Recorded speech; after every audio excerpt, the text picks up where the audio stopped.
Good morning, magandang umaga, at magandang araw sa inyong lahat. So by request, we're going to solve some of the problems on your exercises, exercise 2 and 2.2. By request kasi to, and makatulong rin sana sa pag-solve ng paggawa ng assignments ninyo. Okay, so let's try solving example number 4.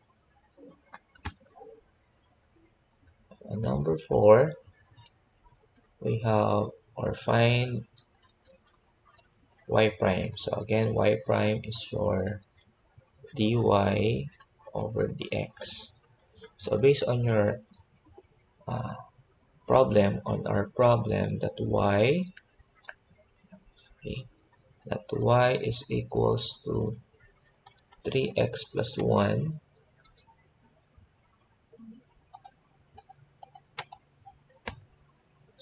pasensya na sa sulat, 3x plus 1 over the square root of 3x squared plus 2.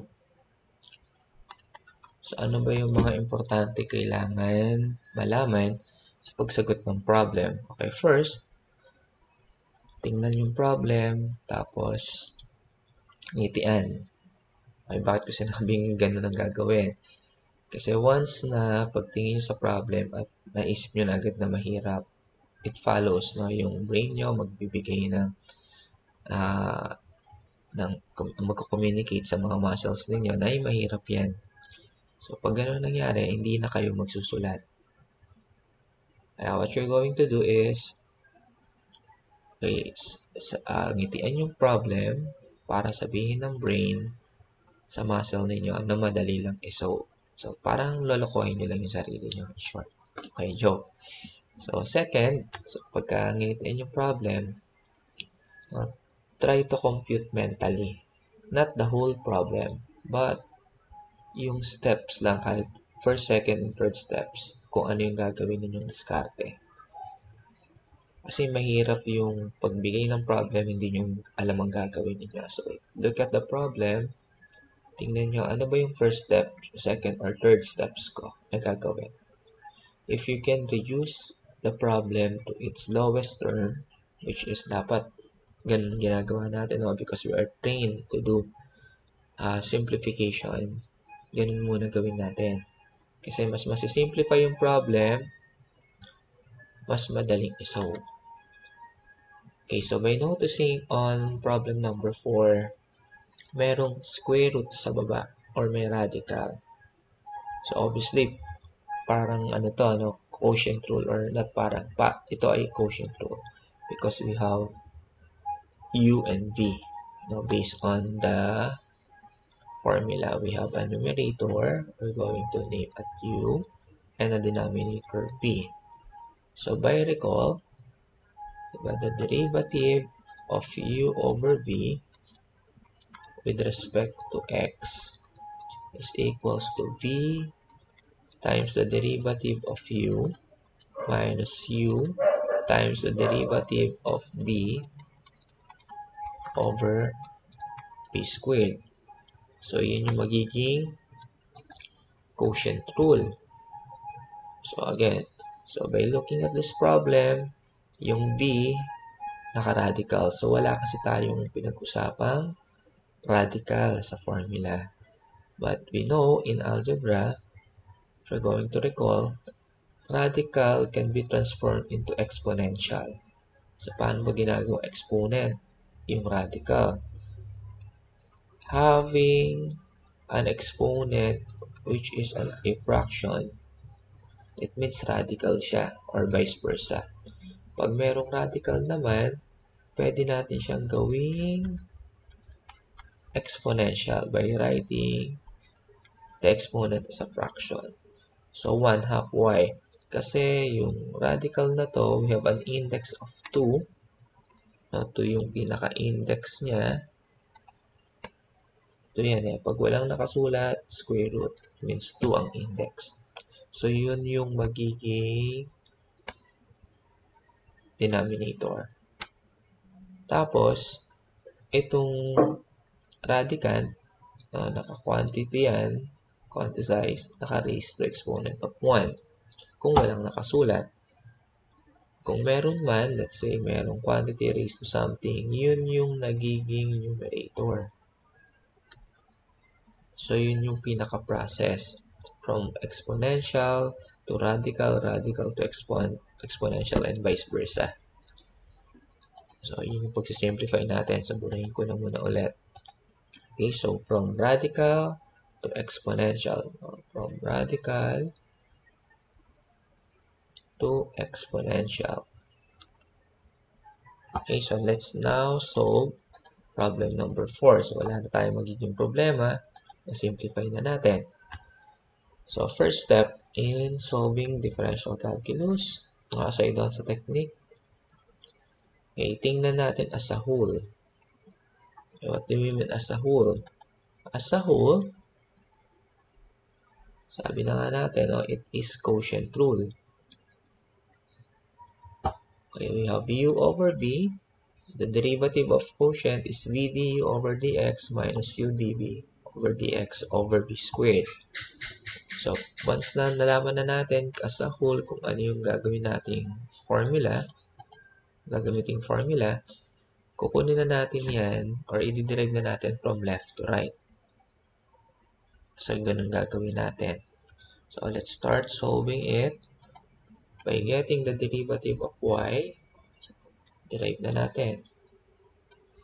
We have d over dx. So, we have dy over dx or equals to y prime. So, based on the quotient rule, we have v. Ang v natin ay yung denominator. So, we have 3x squared plus 2 raised to 1/2 times du over dx. So, du, ano yung u natin? Siya yung 3x plus 1 over dx minus u, yung u natin, 3x plus 1. Huwag kakalimutan yung parenthesis. Pag walang parenthesis, mamamali na kayo. Times the derivative of v. Ano yung v natin? Okay, yung nasa denominator. 3x squared plus 2 raised to 1/2 over dx divided by the denominator na naka-squared. So, we have 3x squared plus 2 raised to 1/2 na naka-squared. Okay, so do you follow? Nakakasunod pa naman, no? So, parang nakita nyo, medyo magulo yan. No? But, we're going to solve it little by little. So, tapos tayo as a whole, from left to right. Okay, ulit na naman tayo. From left to right ulit. So, we have 3x squared plus 2 raised to 1/2 times yung derivative nito. Okay, sa derivative nito, by looking on the quantity, we have addition. So, sa addition, pwedeng paghiwalayin. Okay, derivative ng 3x. Ano ba derivative ng 3x? So, 3 na lang. Derivative ng 1 is 0. So, plus 0. Close. Minus. Sa kabila naman, 3x plus 1 times, okay, 3x squared plus 2, quantity raised to 1/2 sa power rule. Bring down 1/2. Copy the base. Tapos yung 1/2 minus 1. So, 1/2 minus 1, sulat ko na muna. Ano yung mangyayari? Times, okay, hindi pa tapos, times yung derivative nung nasa loob na quantity. So, addition to, isa-isahin natin ulit. 3x squared derivative is 6x plus derivative ng 2, 0. Okay, so, susundan ha. Kung hindi, pwede nyo i-replay na lang yung sinabi ko nang hindi na tayo paulit-ulit. So, ito yung maganda sa video. Hindi ko kailangan ulit-ulitin kasi pwede nyo i-replay. So, divided by So, next, ito. 1/2 times 2. So, parang cancel na lang to. So, meron na lang akong 3x squared plus 2. Okay, next, simplify further. So, 0 na to. Meron na lang akong 3 times 3x squared plus 2 raised to 1/2. Dito naman sa part na to, wala na tong 0. Imagine nyo, wala na tong 0. So, may 1/2 ako, may 6 ako, may x ako.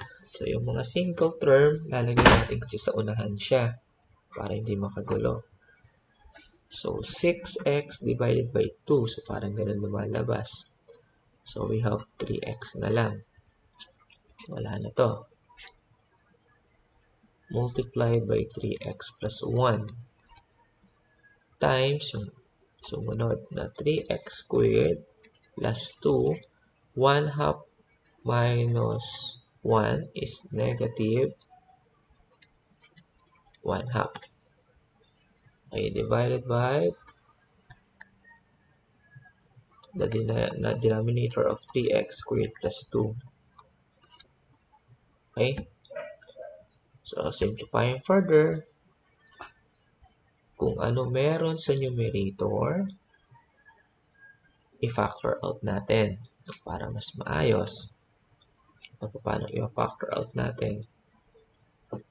Kaya naman, may negative pa kasing exponent, pwedeng ibaba. So, bahala kayo kung paano ninyo i-simplify. Importante lang, i-factor nyo para mas lumiit. Okay, so sige, factor na lang natin. Kasi pwedeng ito, simplify ng applying the rule of exponent. Pwede yun eh. Pag negative ang exponent, pwedeng ibaba. No? Pero baka tumagal tayo. So, diretso na natin i-factor. By factoring the numerator, so I have 3. I have 3. I have 3x squared plus 2 raised to 1/2. 3x squared plus 2 raised to negative 1/2. So, ano yung mas kukunin natin dyan? Yung mas maliit. So, ano yung mas maliit? Yung negative, of course. So, we have 3x squared plus 2 raised to negative 1/2. So, pag nakuha na natin yung common factor, I put a bracket, tapos divide. So, 3 divided by 3 cancelled na. 3x squared plus 2 raised to 1/2. 3x squared plus 2 raised to negative 1/2. So, ano yung matitira? So, may matitira pang 3x squared plus 2 raised to positive 1. Okay, bakit positive 1? Susubtract lang natin yung exponent. Diba? By inspection, negative 1/2 plus 1 is positive 1/2. So, ganun yung nangyayari. Kung negative 1/2 to, pag inakyat ko sa taas, 1/2 plus 1/2 is 1.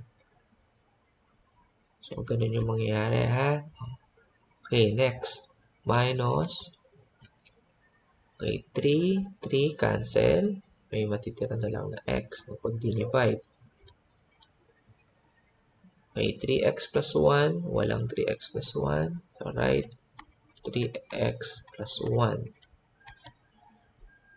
Okay, 3x squared plus 2 raised to negative 1/2. Meron din to. Cancel na. Okay, so yun na lang yung natira sa factor niya. Divided by 3x squared plus 2 quantity. Okay, next. Kung ano meron sa numerator na meron sa denominator, ay pwedeng cancelin or pagsamahin. Since the exponent of our denominator is 1, this is negative 1/2, magkamukha. So, ano mangyayari? Yung mas maliit ang susunod sa mas malaki or yung bata ang dapat sumunod sa mas nakakatanda. So, leaving 3 sa numerator kasi ito, ibababa na natin, no? Part na to, ulitin ko. ibababa na natin to. Bakit ibababa? Kasi negative ang exponent niya. Okay, tapos, itong part na to, i-distribute na natin. Pag sinabing i-distribute, expand natin para kung may makakancel, cancelin na. Kung may mapagsasama, pagsamahin na. Let's continue. So, I have 3x squared plus 2. Distribute ko sa negative x sa loob. So, we have negative 3x squared. Distribute yung negative sa loob. Negative x close. Okay, divided by yung original na 3x squared plus 2. Naka-raise kay 1. Imaginary 1. Ibababa ko naman to. 3x squared plus 2. From negative 1, negative 1 na magiging positive 1 half. Okay, you follow? Sunod pa rin. Very good. Next, we have 3. Simplifying the numerator.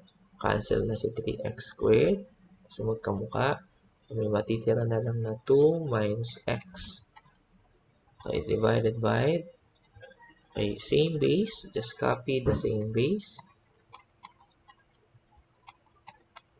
Tapos, anong gagawin sa exponent? I-add. So, 1 plus 1 half is 3 over 2. Okay, so, ito na yung pinaka-sagot actually. So, sir, may sisimplify pa ba ako dyan? Wala na. Kasi sinimplify na natin sa simula, nag-factor tayo. Yun ang kagandahan. Pag simula pa lang, pinactor out mo na. Pagdating sa huli, wala ka nang isi-simplify pa kasi it is well simplified. Except that, by looking on the problem, kasi yung problem ay naka-radical, so imamatch din natin. Dapat yung final answer naka-radical din.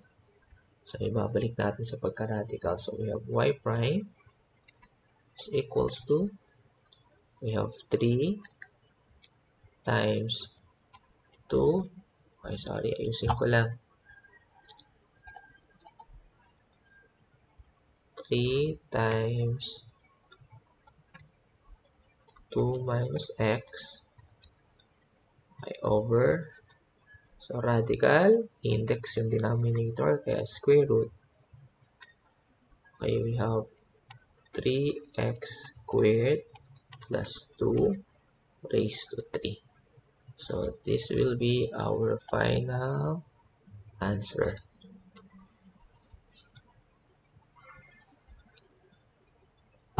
Okay, so may question ba? Okay, good. So, sana nasusundan ninyo. Okay, so solve ulit tayo ng another example. So, let's try solving number 3. So, siguro yung iba sa inyo, sir, yung number 3, pakisagutan. Okay, bakit? Kasi sir, dalawa yung radical. So, let's solve number 3. Ay, hirap magsulat sa electronic pad. So, number 3, we have y, find y prime. So, we have y equals the square root of 7 plus square root of 3x plus 1. Okay, by the way, yung mga sinusolve natin problem ngayon, our next topic, I think topic 5, is the different techniques. Okay, so stop muna tayo sa formula 1 to 7, tapos i-inject tayo ng different techniques. So, mas madaling isolve itong mga pinagsasagutan natin using the different techniques. Now, for the meantime, ito muna yung gagamitin natin, yung na-discuss natin. So, kung napansin ninyo, yung topic iniisa-isa ko, no, para maintindihan nyo ng lubusan. No, function, limits, how to solve the derivative using limits, tapos formula, ito yon, tapos techniques, tapos apply natin yung formula using the techniques. So, ganun yung mangyayari, no? Padali ng padali ang buhay ninyo. Okay, joke. Ibig sabihin, padali yung process. Siyempre, bago dumali yan, kailangan mo ng paghirapan. Okay? So, dito tingin tayo. If I'm going to write this on its equivalent exponential value, so, paano mangyayari? Okay, matuto kayo sa grouping symbol, ha? So, we have bracket of 7 plus, okay, parenthesis. Kasi, ang ginagamit natin sa grouping symbol, bracket, parenthesis, braces. So, ganito gagawin ko, 3x plus 1. Okay, since naka-radical yan, yan yung 1/2 sa loob. Tapos, yung 7, yung kabuuan, naka-radical din, kaya raised to 1/2 din. Yan. So, ganyan ang equivalent niya sa exponential. So, getting the derivative of y, pwede na natin sagutan. O baka inisip nyo, sir, pwede po bang i-distribute si 1/2 kay 7 at kay 3x plus 1? O, gagawin mong ganito yan. Sir, pwede po bang ganito? 7 raised to 1/2 plus 3x plus 1 raised to 1/2 raised to 1/2. Siyempre, hindi pwede. Kasi walang ganong rule sa exponential. So, importante yun, ha? Kaya sinasabi ko na reviewin nyo yung algebra ninyo. So, walang ganon. Huwag kayong mag-invento. So, hindi pwede yun. Which is okay lang kasi normal na ginagawa pa rin yan ng mga engineering students. So, nalilito pa rin kasi doon. So, pag wala sa rules, hindi pwede. Huwag mag-iimbento ng sariling rules. Kahit dumiskarte kayo, as long na tama yung ruling ninyo na sa rules, go ahead and continue. So, hindi pwede yung kanina, ha? So, we have y prime. Okay, ibig sabihin, kinuha ko na yung derivative ni y. Diretso na ako dito. Okay, as a whole again, it is power rule. Bring down the exponent 1/2.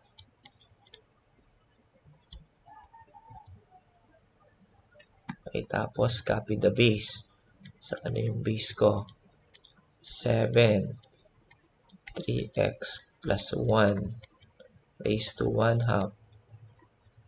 Tapos, copy the base. Minus 1 to the exponent. So, yung nasa labas muna ang iniintindi natin, ha? Wala muna tayo sa loob. Okay, so sige, para hindi kayo malito. Susulat ko yung formula para may guide tayo. So, again, sabi ko lahat ng formula lagay sa index card. Para nakikita ninyo agad sa index card yung gagamiting formula. Okay, sabi sa power rule, the derivative of u raised to n over dx is equals to, okay, bring down the exponent n, copy the base, minus 1 to the exponent times the derivative ng base. Ano yung base? Yung u over dx. Okay, so apply ngayon natin ulit yan. So, we have y prime. Okay, i-derive ko na ulit yung y, yung kanina sinulat natin. Sundin natin to, ha. So, bring down 1/2 kasi sabi u raised to n. Lumalabas na u to, yung base. Yung n, yung exponent. Sa labas muna, hindi muna sa loob. 1/2. Ano daw gagawin? Ibababa daw muna yung exponent. So, sa baba ko si 1/2. Pagbaba ng exponent, sabi, ano, ito yung n, baba, yan. Kopyahin daw yung base. So, base ko ay si 7 plus 3x plus 1 raised to 1/2. Wala muna akong pakialam sa 1/2 na yan. Okay, tapos, baba ko na yung base, magma-minus 1 ako sa exponent. So, if I have an exponent of 1/2 minus 1, ay ang ibig sabihin, times derivative ng base. Yung du over dx. So, ano ulit yung base ko? 7 plus 3x plus 1 raised to 1 half. Okay. O, hindi nakasama yung 1 half pa sa labas kasi yan lang yung base ko. Okay, so nasusundan. Okay, good. So we have 1 half of 7 plus 3x plus 1 raised to 1 half raised to, okay, 1 half minus 1 is negative 1 half. Times, ito na. Okay, times, gawin ko muna ng brace para hindi magulo. Derivative ng 7, 0. Plus, derivative nito, power rule ulit. Note ko lang pakikialaman ulit yung exponent. So, sabi, bring down sa power rule, 1 half. Copy the base. Minus 1 to the exponent. Times derivative ulit ng base. Ano yung derivative ulit ng base? Ano yung base? Yung 3x plus 1 na lang. Hindi nakasama yung exponent niya na 1 half. Okay. Hirapan kasi ako.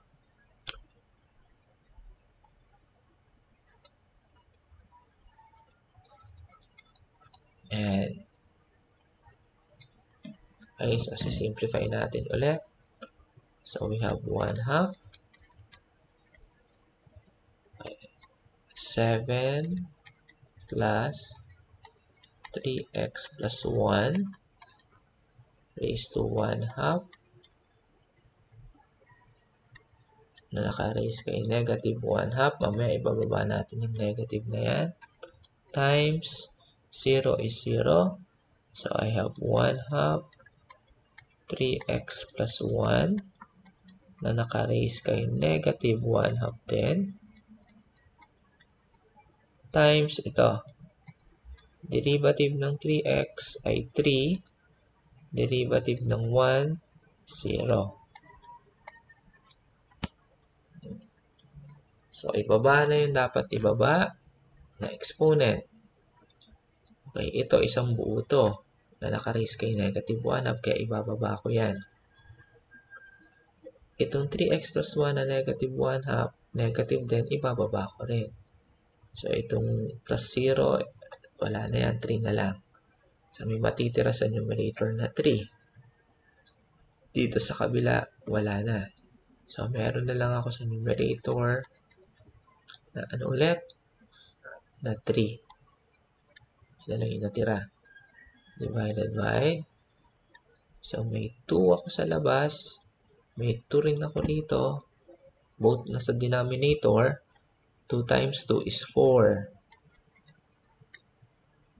Okay, tapos itong negative 1 half na to, sabi ibababa. Kaya ibababa ko na dito. 7 plus 3x plus 1 raised to 1 half na naka-raise na sa positive na, no? Kasi binaba ko na. Tapos ito rin, naka-raise kay negative 1 half, ibababa ko na rin. 3x plus 1 naka-raise na rin sa positive 1 half. Actually, this is also our answer na rin. No, pwede na to, pero kailangan natin ulit ibalik sa pagka-radical niya, no, based on the problem. So, if we're going to change this into its original form in radical, so we have 3 divided by 4 raised to 1 half is square root. Square root of 7 plus 3x plus 1 raised to 1 half. Ayan. Close. Times ito rin. 3x plus 1 na naka-raise kay 1 half. Or, pwede na palang radical na lang siya. Anyway, pasok ko na lang dito. Alam ko magulo. Ayusin ko muna. Ayan. Paan ko na lang to. Radical ko na lang rin. Okay?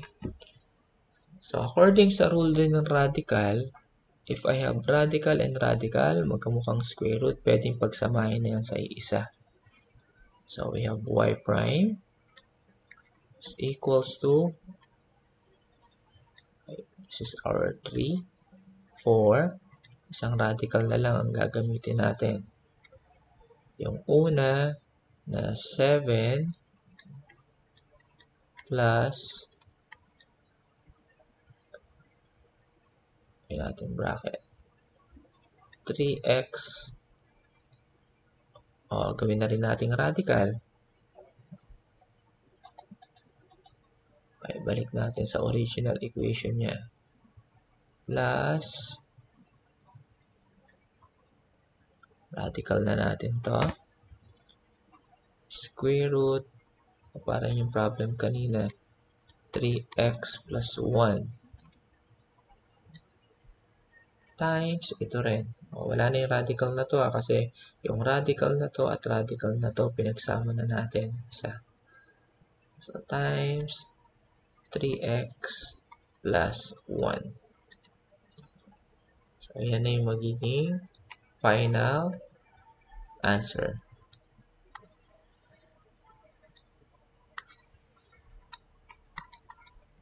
Okay? So, solve tayo naman sa exercise 2.2.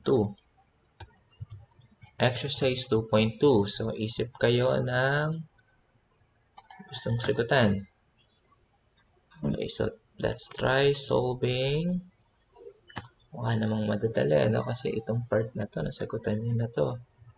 Katulad na rin yung kanina, sa substitute nyo na lang sa final answer where x equals to 3. Okay, so siguro itong number 9 na lang. Solve number 9. Okay, dito baliktad lang ha. Paano baliktad?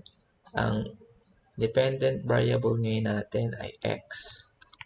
Ang independent ay si y. Okay, baka malito lang kayo. Instead of dy over dx, magiging dx over dy. Ganun mangyayari. So, number 9, solving number 9, find, ang hinahanap na dyan ay dx over dy. Hindi dy over dx. Okay, so we have x equals y plus 3 over y plus 1 times y plus 4. Yung y is equals to negative 3, mamaya na natin sa substitute pag nakuha na natin yung final answer. Okay, so getting the derivative of x, with respect sa y. So dx over dy is equals to, okay, quotient rule siya. Ano ulit yung quotient rule? This is my u. This is my p. So according sa quotient rule, recall tayo ng formula. v du minus u dv over b squared. So v du, ang b ko ay y plus 1, y plus 4 times the derivative of u, which is y plus 3 with respect sa y, minus u dv. My u is y plus 3 times derivative ng v, si y plus 1 at saka si y plus 4 with respect sa y over b squared. So we have y plus 1, y plus 4 quantity squared. Okay, so that's the first step. Pag nakuha nyo na naman yan, simpleng algebra na lang yan. Kaya importante yung algebra kasi yung first 1, 2, 3 steps, calculus. The rest is algebra. So we have y plus 1, y plus 4, times derivative ng y plus 3. So derivative ng y with respect sa y is 1. Derivative ng 3, 0. Hindi ko nasasama yung 0. Minus y plus 3. Okay, anong gagawin ngayon natin dito? Product rule. So ito ulit yung u.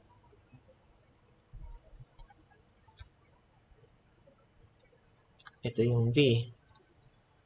Okay, paano yung product rule? Recall tayo. Derivative of derivative of ub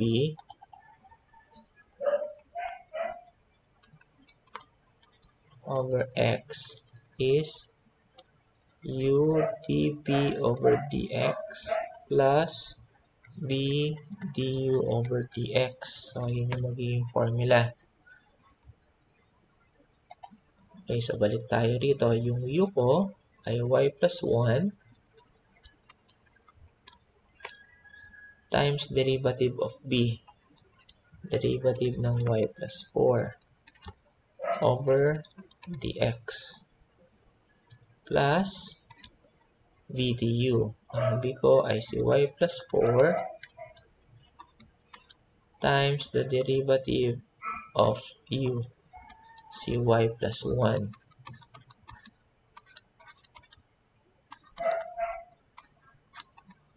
Okay, nakakasunod? Okay, very good. Multiplied ay divided by.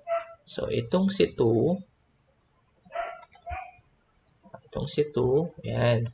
Pwede kong i-distribute kasi wala namang sign between the function. Okay, so linawin natin sa rule na yon. Pag walang sign na addition or subtraction, pwedeng i-distribute si 2. So, pwede ko nang lagay na y plus 1 squared, y plus 4 squared. Okay, continue tayo. So, 1 times this quantity will be the same quantity of quantities. Minus, okay, we have y plus 3 sa labas. Times, okay, y plus 1 and derivative of y plus 4, derivative of y. Sorry pala, no? With respect sa y pala to.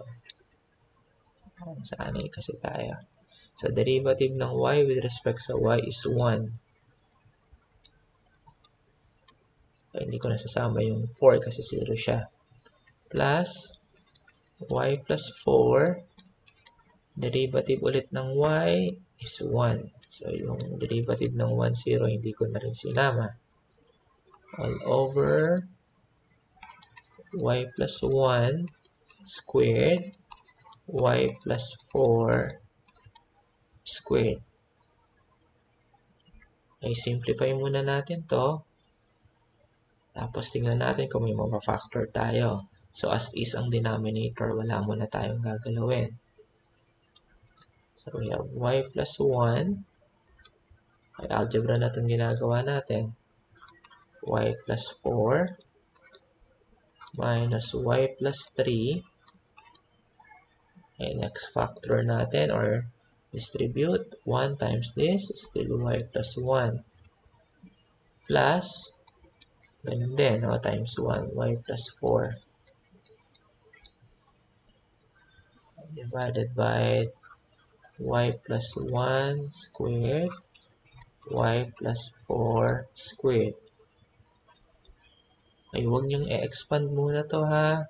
Kasi kung may mapafactor tayo sa kabila, mas maganda yung maikli bago palakihin. Hindi yung palakihin ng sobrang haba, tapos paliliitin. May chance na magkamali kayo doon. Y plus 1, y plus 4. Okay, so distribute muna natin yung nasa kabila. Y plus y is 2y. 1 plus 4 is 5. Ayan.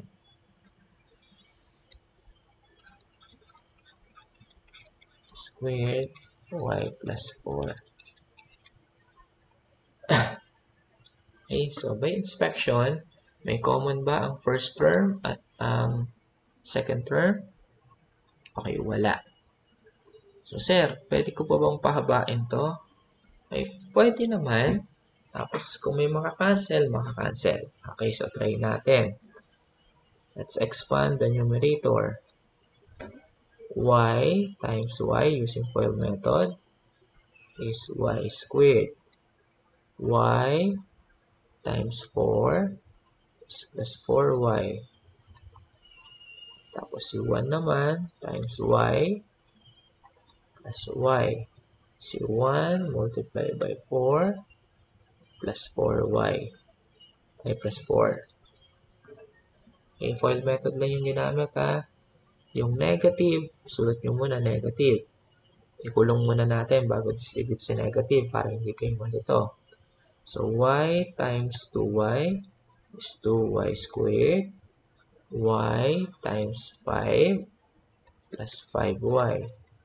Okay, yung sumunod naman si 3 kay 2y plus 6y.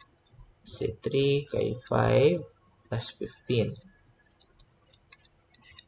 Okay, divided by. Okay, sir, yung denominator.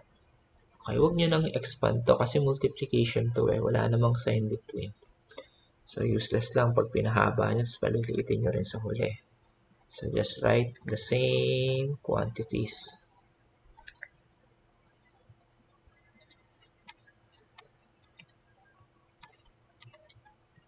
Okay, next. Itong negative, yan, pasok na natin sa loob.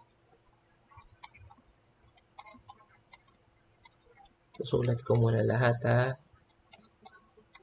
Okay, so we have negative 2y squared minus 5y minus 6y minus 15 over the denominator.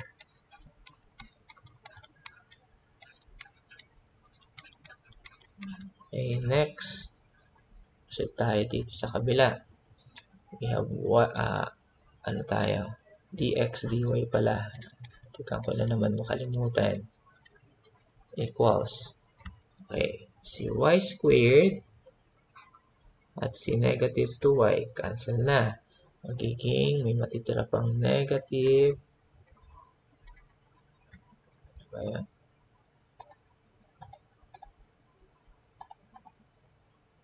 Matitira pang negative y squared.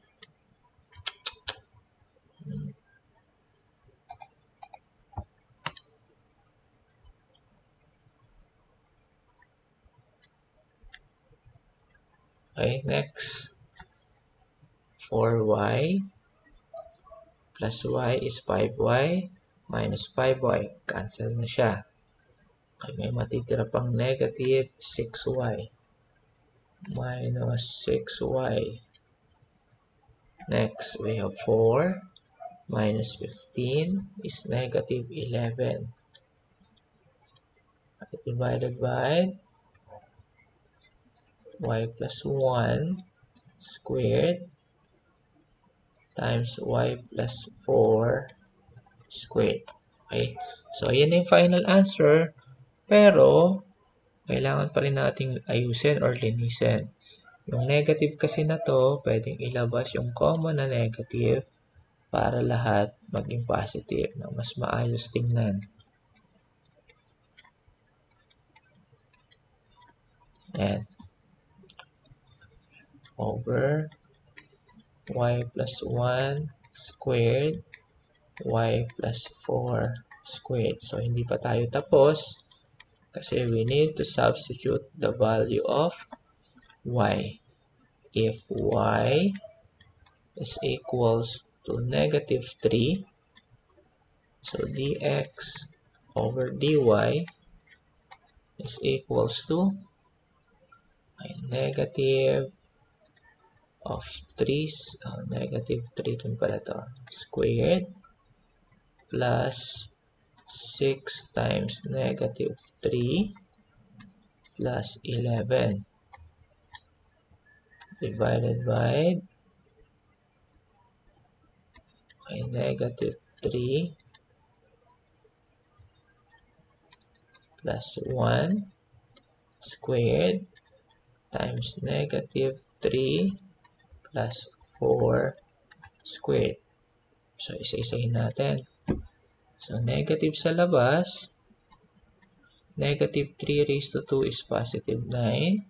6 times negative 3 is negative 18 plus 11. Okay, divided by negative 3 plus 1 is negative 2 plus 2 is 4. Raised to 2 yan. Negative 3 plus 1 is positive 1 raised to 2 is 1. Okay, so we have negative 9 minus 18 is negative 9 plus 2. Okay, 2. Okay, tama ba? Negative pala. Ay, tama. Positive 2. Divided by 4. So, our dx over dy is equals to negative 1/2. So, that will be our final answer. Okay? So, nasusundan? Very good. So, sana nakatulong itong sample or solve problems using the formula on exercise 2 and 2.2. So, again, continue solving. Our next topic is the different techniques. So, babalikan natin itong mga problems na to using those techniques. Tapos, tuloy-tuloy tayo. Magkakaroon pa tayo ng medyo mahaba-haba pa yung usapan natin before we're going to have our first quiz. And that first quiz will be announced. Okay, so again, don't forget to like, subscribe, share na rin, and hit the bell na para na-inform kayo kung may bagong video. Okay, sabihin nyo na rin sa mga kamag-anak nyo, no? Tulungan na rin ako na i-share to. Try nating ma-reach ng 1,000 subscribers. Okay, I need your help also. So again, God bless and study hard. Thank you.